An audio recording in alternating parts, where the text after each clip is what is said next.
যারা ওয়াশিং মেশিনের কাজ শিখতে আগ্রহী আজকের ভিডিওটা তাদের জন্য। তো এটা হলো একটা গিয়ার বক্স। তো এখানে বলা হয় এটাকে আমোদ। তো আমরা অনেকেই জানি না যে আসলে এটা খারাপ হলে কি কি প্রবলেম হতে পারে। আর যারা জানে মূলত আমি তাদের জন্য ভিডিওগুলো বানাই না। আমার যে সমস্ত অডিয়েন্সগুলো আমাকে কমেন্ট করে যে ওয়াশিং মেশিনের ভিডিও বেশি বেশি করে দেওয়ার জন্য, আমি মূলত তাদেরকেই ভিডিওগুলো দিয়ে থাকি।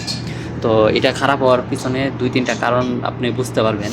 এক নাম্বার হলো, যখন আপনি মেশিনটা উল্টাবেন তখন মানে যখন আপনার বেল্টের সাথে দেখবেন যে এখান থেকে আপনার অয়েল আর কি বের হয়ে গেছে। যদি অয়েল বের হয়ে যায় তাহলে মনে করবেন যে এটা একদম খারাপ হয়ে গেছে। যদিও চলে মানে কম চলবে আর কি। কম বলতে গেলে শুধু আপনার ওয়াশ চলবে, কিন্তু আপনার স্পেন চলবে না।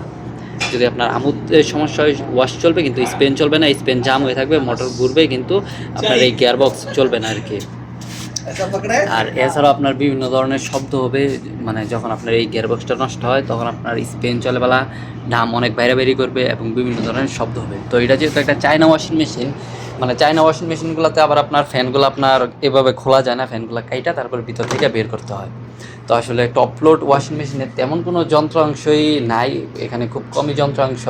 আপনার স্পেন চলার জন্য তো এটা সকলেই চেনেন, এটা হলো একটা ড্রেন মোটর। এখানে বলা হয় এটাকে ক্লাচ ক্লাচ মোটর আর কি। তো এটাও মূলত স্পেনের জন্যই। স্পেন মানে আপনার আমুদ ঠিক আছে, মানে এখানে বলা হয় আমুদ গিয়ারবক্স ঠিক আছে, যদি স্পেন না চলে তখন আর কি এটাতে প্রবলেম হয়। তো আজকের কাজটা হলো এটার গিয়ারবক্সটা চেঞ্জ করব।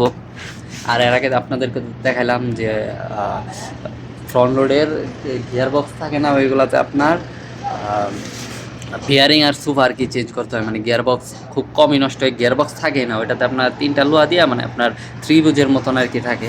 তো ওইটাকেই বলা হয় গিয়ারবক্স। তো ওইটাতে শুধু সুফা বিয়ারিংগুলাই নষ্ট হয়। তো আমি আছি সৌদি আরব হাইল থেকে। কে কোন জায়গা থেকে আমার ভিডিওগুলো দেখেন অবশ্যই আপনারা একটু কমেন্ট করে জানাবেন। আর আপনাদের জন্য আমি নতুন নতুন ভিডিও নিয়ে আসবো। অবশ্যই আপনাদের অতিরিক্ত মাত্রায় কমেন্ট হতে হবে যে আপনারা কেমন ভিডিও চান, সেটা অবশ্যই আমাকে জানতে হবে। তো সকলে ভালো থাকবেন, সুস্থ থাকবেন।